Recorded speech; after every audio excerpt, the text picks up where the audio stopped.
Good morning to all of you, this distinguished gathering, and I'm delighted to have been invited by the IMF to join this distinguished gathering here today to discuss pathways to what was described as resilient, sustainable and inclusive growth in South Asia. I'm happy to note that the conference proceedings will be anchored by research findings and policy recommendations of the book titled South Asia's Path to Resilient Growth. In the current international setting, global trade and growth outlook appear quite uninspiring, and policies have to be conducted amidst a whirlwind of uncertainty. At such critical times, conferences of this nature can help us better understand the evolving scenarios and policy trade-offs, which are not easy in the current times.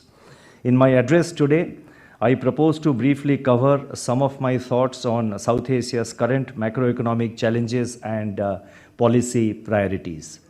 Looking back into history, the South Asian region has been a key hub of ideas. It is one of the youngest regions in the world.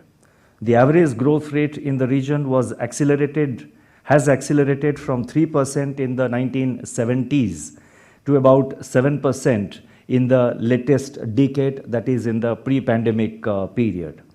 Consequently, per capita income levels have risen alongside notable progress on key development parameters.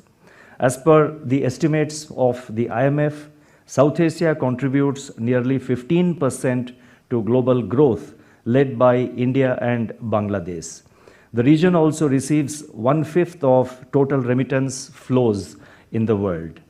The South Asian region has grown, responding to formidable global challenges in the past. Following the food crisis of the 1960s, with which all of us are familiar, the region successfully implemented the Green Revolution.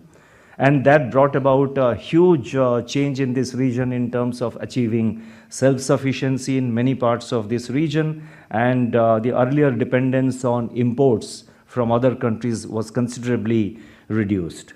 After the oil shocks of the 1970s, so that was in the 60s, and then subsequently after the oil shocks of the 1970s, immigration from South Asia to West Asia became one of the largest market-driven labor flows. This in turn led to a significant increase in remittance flows into the region.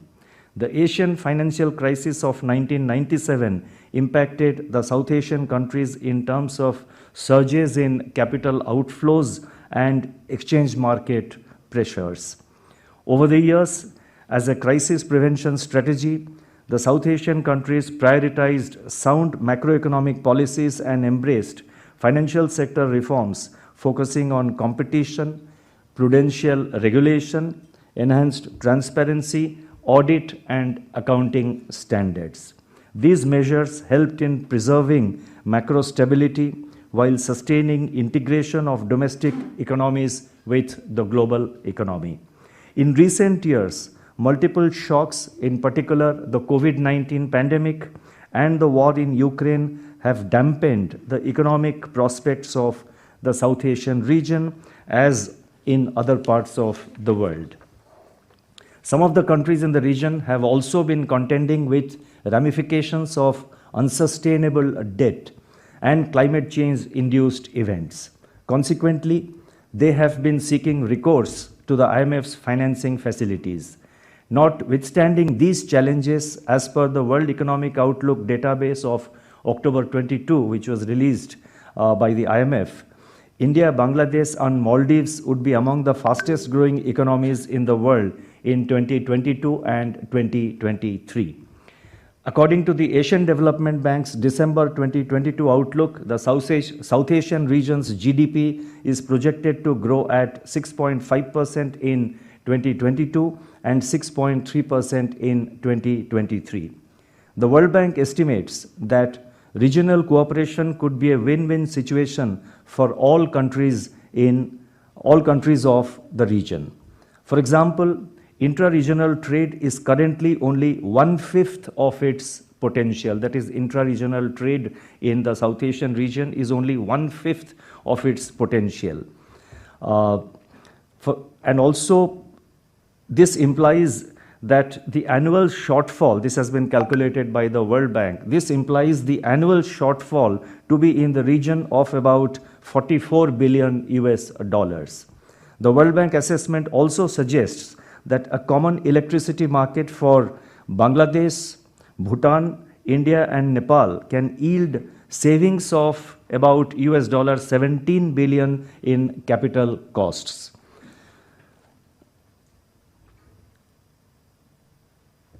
Investment in transport and logistics could also help reduce the cost of container shipments in South Asia. According to a study by the IMF, which was conducted in 2019, on South Asia, more than 150 million people will enter the South Asian labor force by 2030. The dependency ratio is expected to continue ebbing for almost 2 decades, indicating the strong demographic dividend of the dividend the region is set to benefit from. Now, with these positive, with this kind of positive factors, the point is there are critical challenges which I think Antoinette has very rightly, she has captured some of them very quickly, and these are the policy challenges which the entire South Asian region faces. And these challenges, as you know, have been accentuated because of the impact of the COVID-19, the spillovers from the war in Ukraine, the spillovers from globalization of inflation, the spillovers from financial market tightening that's happening all over the world due to almost a synchronized and simultaneous tightening of monetary policies in most of the countries. Now, in these circumstances, I would now like to focus on some of the desirable policy priorities for the South Asian region, and I have identified 6 such policy priorities. The first policy priority for the South Asian region is obviously taming inflation. Multiple external shocks in the form of COVID-related global supply chain disruptions, food and energy crisis following the war in Ukraine, and financial market volatility arising from the aggressive monetary policy tightening have exerted sustained price pressures in the South Asian economies, which is of course felt in other parts of the world also. Now, during the first 3 quarters of 2022, food price inflation in South Asia averaged more than 20%, and that's pretty high. The region's heavy dependence on imported fossil fuels has made it vulnerable to imported fuel inflation. For successful disinflation, credible monetary policy actions accompanied by targeted supply-side interventions, fiscal, trade policy and administrative measures have become the key instruments.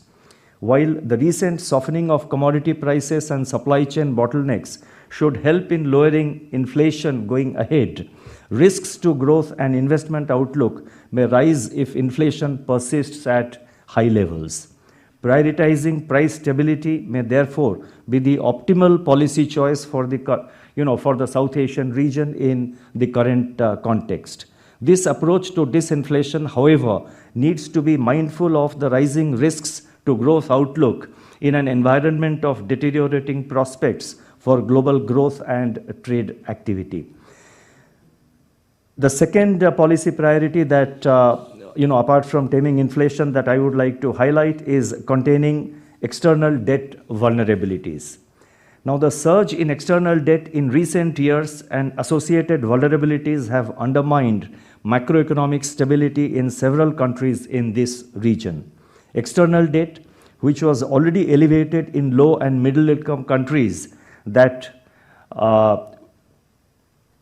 external debt which was already elevated in low and middle income countries that includes all the South Asian economies in the pre-pandemic period surged to US dollar 9.3 trillion in 2021 from 8.2 trillion in 2019, an increase of 1.1 trillion during these 2 years from 2019 to 2021.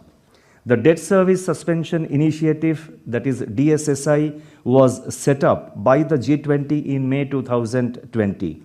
Up to December 2021, an estimated $12.9 billion US dollar of debt service was deferred. According to World Bank, 60% of the 73 DSSI eligible countries are at high risk of debt distress or are already experiencing it. It is estimated that total external debt service payments on public and publicly guaranteed debt by poorest countries may rise by 35% to about 62 billion US dollar in 2022 and to remain high up to 2024 due to rising global interest rates and the compounding of interest on DSSI debt service deferrals. Even though the participation of private creditors was encouraged in the DSSI, their response has not been encouraging. There has been a notable shift in the creditor composition of low and middle income countries between 2010 and 2021.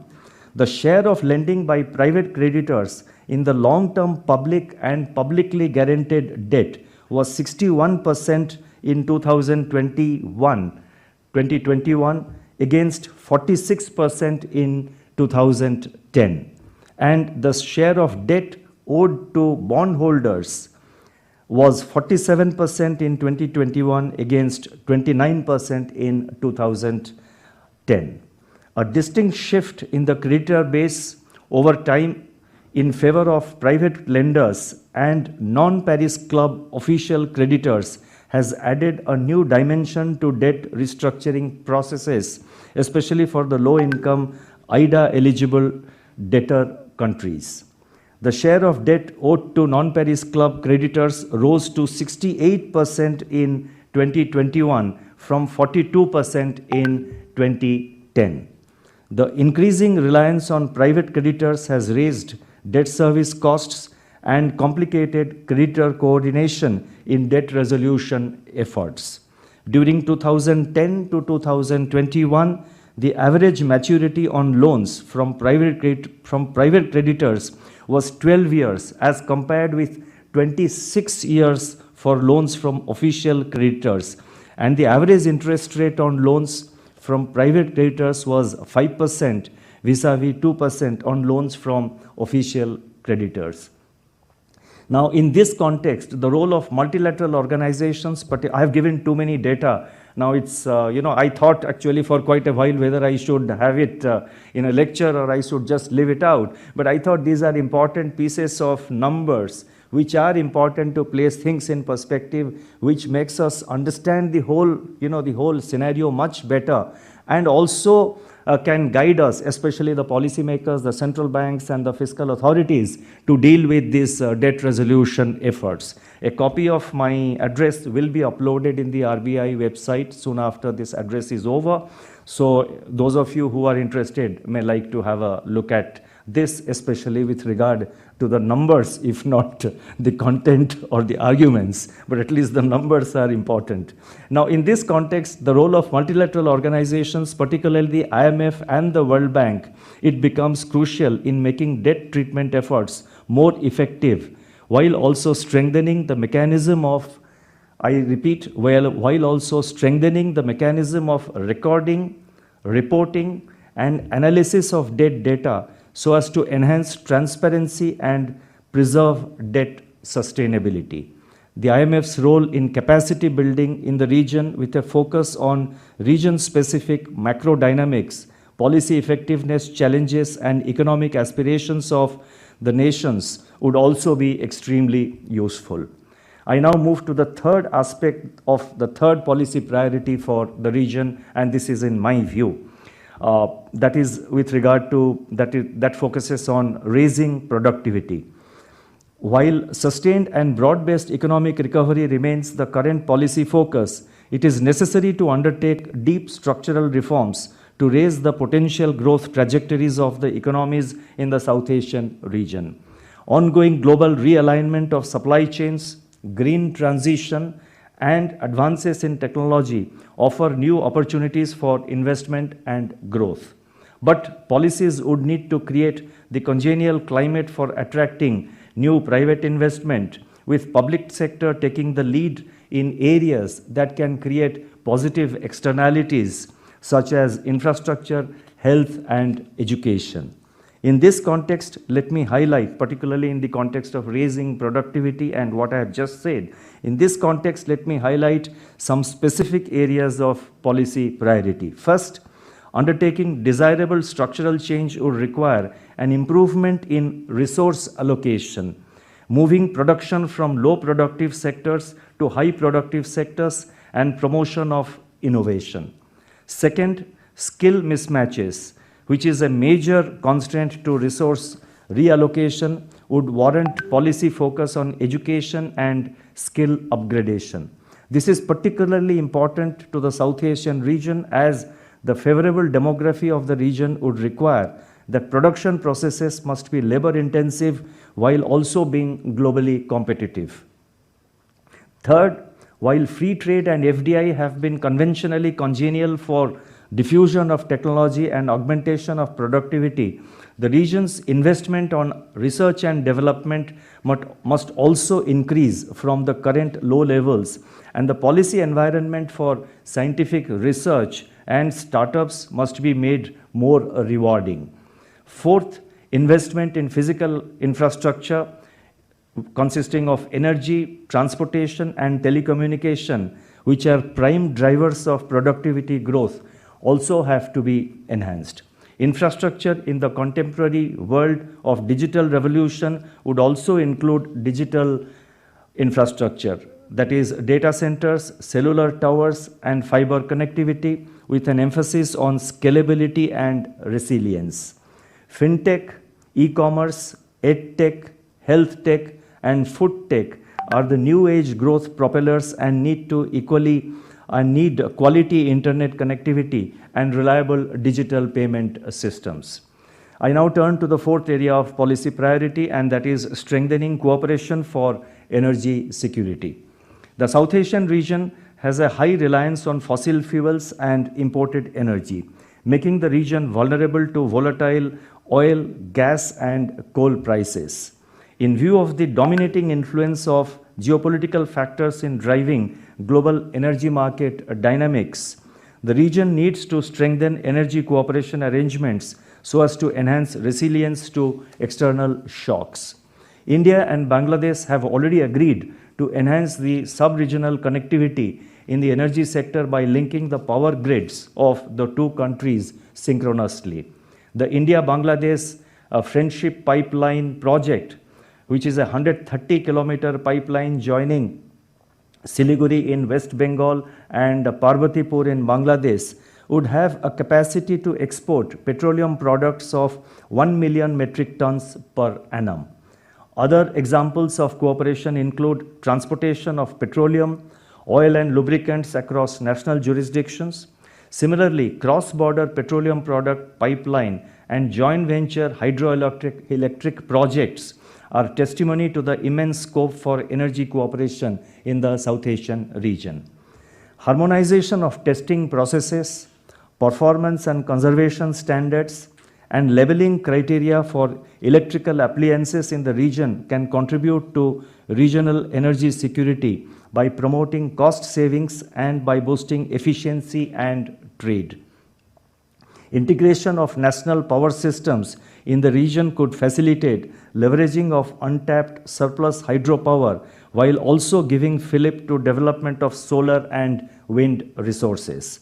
Programs of bulk procurement and distribution of energy efficient appliances can be adopted by countries in the region. India, for example, has the Ujala scheme for distribution of LED bulbs at an affordable price. The next area, which is I think the fifth area of policy priority, is cooperation for greener economy in the region. South Asia is one of the most vulnerable regions to climate change because of its large population and degradation of natural resources. Extreme climate events, that is floods, droughts, heat waves, and unseasonal rains, have increased over the past century.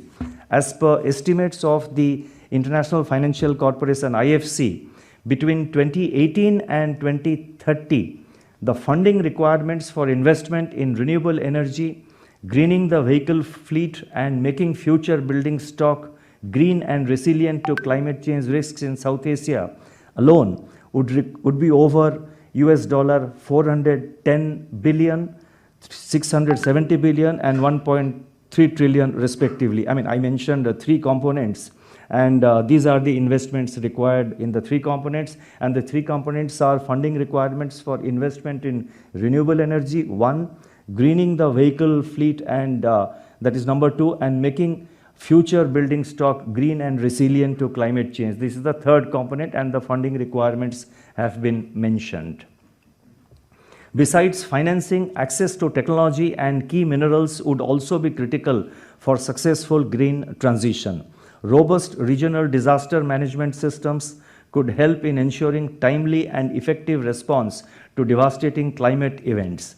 India spearheaded the global initiative and launched a Coalition for Disaster Resilient Infrastructure, CDRI, in 2019. Another initiative, the International Solar Alliance, in partnership with the Global Energy Alliance for People and Planet, aims at solarizing the world. The South Asian regions must strengthen cooperation to make green transition in the region faster and at reasonable cost. And finally, the sixth area of policy priority for this region, I feel, should be promotion of tourism, which has immense potential in this region. Now, tourism is one of the major contributors to the GDP of some of the South Asian nations, such as Maldives, Nepal, Bhutan, and Sri Lanka. As a sector, tourism, as all of us know, is a huge creator of employment. The entire region has rich, untapped potential in tourism. In recent period, the tourism sector has somewhat revived in the region, but is yet to reach the pre-pandemic levels, that is the pre-COVID levels. Intra-regional tourist flows also remain below potential. It has revived, but I think it has a way to go. Regional initiatives such as religious tourism circuits spanning countries that have common historical and cultural footprint, adventure tourism circuits, and medical, spiritual, or Ayurveda circuits can help boost tourism industry and create a vibrant regional value chain. Let me now try and conclude. With the global trade outlook for 2023 overcast, greater intra-regional trade in the South Asian region can enhance opportunities for growth and employment in this region. At the central bank level, a key dimension for cooperation in the region has been learning from each other on common goals and challenges, such as infrastructure financing, digital financial inclusion, reducing the cost of cross-border remittances by linking with the UPI system, and unconventional monetary policy, to name a few. Rupee settlement of cross-border trade and central bank digital currency, where the Reserve Bank of India has already started moving forward, can also be areas of greater cooperation in the future. Finally, let me just say that the book to be released today provides plenty of new ideas for forging cooperation in the region and seeking solutions to common problems through right policy interventions. I appreciate the efforts of the authors whose contributions have made this book possible. I do believe that the discussions during the day on policy choices will help us in reshaping the future prospects of the South Asian region. I'll stop here. Thank you very much for your hearing.